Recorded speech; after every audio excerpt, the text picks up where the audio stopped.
Hello दोस्तों, नमस्कार दोस्तों आज बात करते हैं कि गुटनिरपेक्ष आंदोलन क्या था और उसके उद्देश्य क्या थे। क्या वर्तमान समय में भी गुटनिरपेक्ष आंदोलन की प्रासंगिकता बनी हुई है या फिर उसकी प्रासंगिकता खत्म हो गई। दोस्तों बात करें कि गुटनिरपेक्ष का अर्थ क्या होता है। गुटनिरपेक्ष का अर्थ लोग कहते हैं कि गुटनिरपेक्ष केवल तटस्थ था। ऐसी बात नहीं है, क्योंकि गुटनिरपेक्ष केवल तटस्थता का ही माध्यम नहीं था। गुटनिरपेक्ष ये था कि अंतर्राष्ट्रीय राजनीति में जो सही है और गलत है, जो सही है उसके साथ जाना और अंतर्राष्ट्रीय राजनीति में सक्रिय रूप से भूमिका निभाना।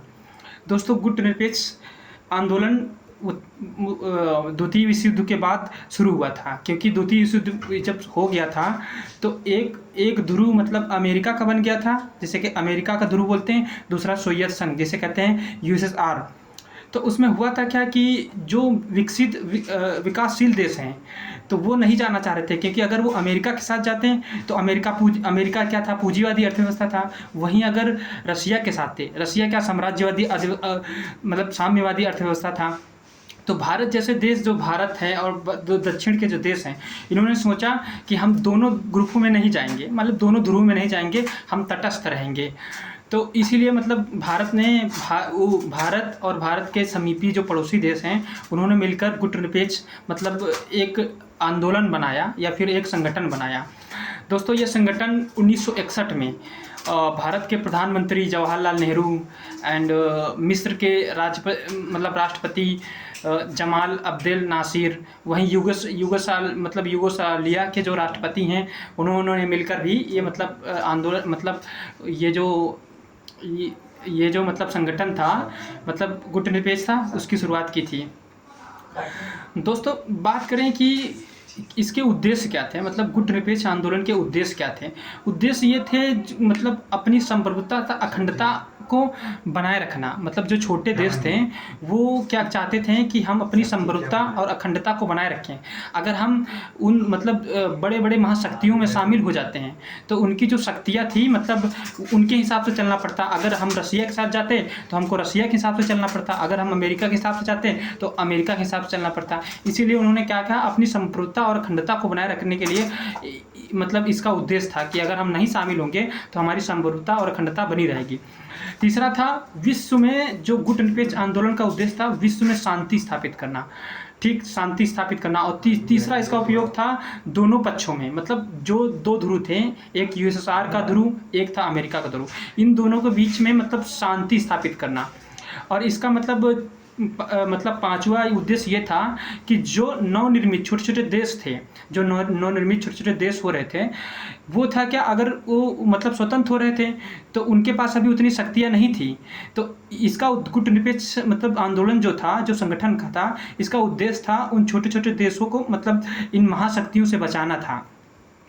और इसका पांचवा उद्देश्य था कि अपने निर्णय जो छोटे देश थे वो खुद ले सकते हैं, या अपने निर्णय खुद ले सकते हैं। इसका और ये भी उद्देश्य था कि जो परमाणु शक्ति हैं, ये जो हथियार बन रहे हैं, इन पे इनका निशस्त्रीकरण करना, एक ये भी उपयोग था।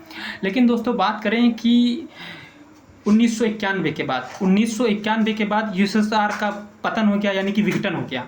जब यूएसएसआर के विघटन के बाद, जब इसका विघटन हो गया तो बात हो गई क्या अब क्या गुटनिरपेक्ष जो संगठन था उसकी प्रासंगिकता है कि नहीं। क्योंकि जो गुटनिरपेक्ष संगठन बनाया गया था कि दोनों ध्रुवों में शामिल ना होके, लेकिन जब 1991 में जब यूएसएसआर का विघटन हो गया तो एक ही ध्रुव बचा।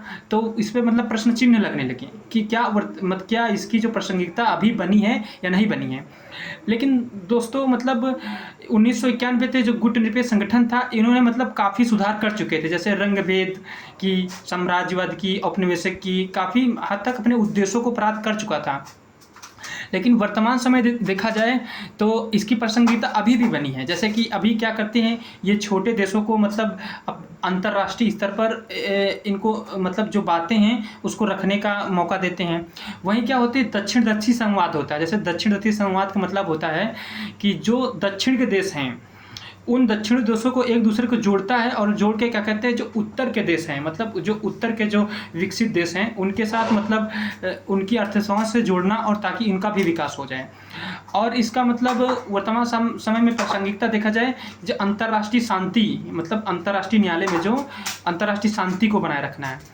और देखा जाए कि ये जो है मतलब क्षेत्रीय अखंडता को, मतलब क्षेत्रीय अखंडता को भी महत्व दे रहा है। लेकिन इसके साथ ये वर्तमान समय में प्रासंगिक तो है, लेकिन वर्तमान समय में इसके पास काफ़ी चुनौतियां हैं, क्योंकि जो ये संगठन है, ये दोस्तों इसमें जब बना था तो 100 मतलब 25 सदस्य थे, लेकिन वर्तमान समय में 120 सदस्य हैं, यानी कि यूएनओ संयुक्त राष्ट्र संघ के बाद सबसे बड़ा संगठन यही है। लेकिन ये क्या है, केवल एक वार्तालाप का मंच रह के बन गया है।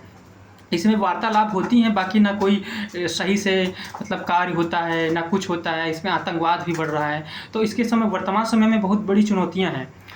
तो यही देखा जाए, लेकिन अभी देखा जाए तो इसकी प्रासंगिकता वर्तमान समय में भी बनी हुई है। तो दोस्तों, मुझे उम्मीद है कि आप लोगों को ये गुटनिरपेक्ष आंदोलन क्या था, या संगठन क्या था, और इसका अर्थ क्या है, समझ में आया होगा। अगर समझ में आया हो तो लाइक एंड सब्सक्राइब जरूर कर देना। Thank you.